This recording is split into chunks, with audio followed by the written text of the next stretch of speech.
भूमाफिया कमलेश से पूछताछ है। पूछताछ के लिए ईडी ने बुलाया। कमलेश को पहले भी 4 बार समन भेजा गया है, लेकिन कमलेश हाजिर नहीं हुए। उसके बाद कमलेश को फिर से समन जारी किया गया। तो भूमाफिया कमलेश से पूछताछ, ईडी ने पूछताछ के लिए बुलाया। इससे पहले भी 4 बार समन जारी करके ईडी ने कमलेश को बुलाया है। कमलेश असल में भूमि कारोबार से जुड़ा हुआ है और जिसको भूमाफिया के तौर पर जाना जा रहा है। और ईडी ने इस खबर पर ज्यादा जानकारी के साथ हमारे सहयोगी संतोष हमारे साथ जुड़ गए। संतोष, आखिरकार क्या है मामला? 4 बार के समन के बाद आज मौका एक तरह से फिर से इसको दिया गया है और अब कमलेश आएगा। किस तरह की चीजें सामने आ सकती हैं, क्या कहेंगे आप?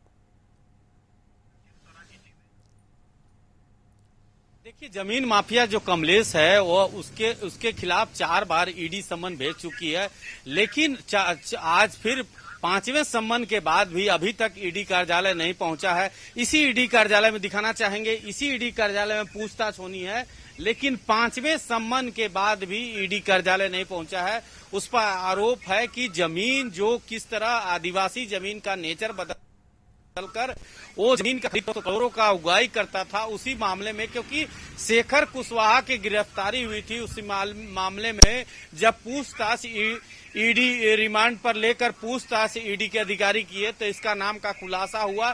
ईडी जब इसके आवास पर रेड किया तो वहां से 1 करोड़ रुपया 100 कारतूस बरामद किया है।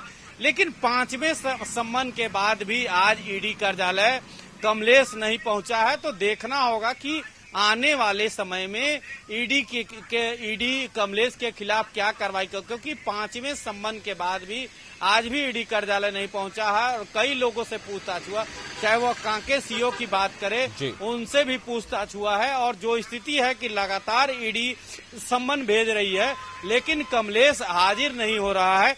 तो ईडी के तरफ से अब अगला कदम क्या होगा कि ईडी गिरफ्तार कर सकती है या कोई बड़ा कदम उठा सकती है, क्योंकि सीईओ को भी पूछताछ, कांके सीईओ को पूछताछ किया गया था और उसमें सीईओ का मोबाइल जब्त किया गया था, सीआई का मोबाइल जब्त किया गया।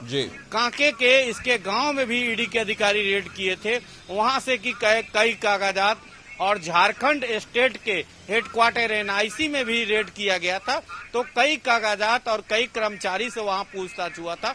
तो अब देखना होगा कि आने वाले समय में कमलेश के खिलाफ क्या ईडी सम्मन भेजती है या गिरफ्तारी वारंट लेकर उसे गिरफ्तार के लिए खोज करती है।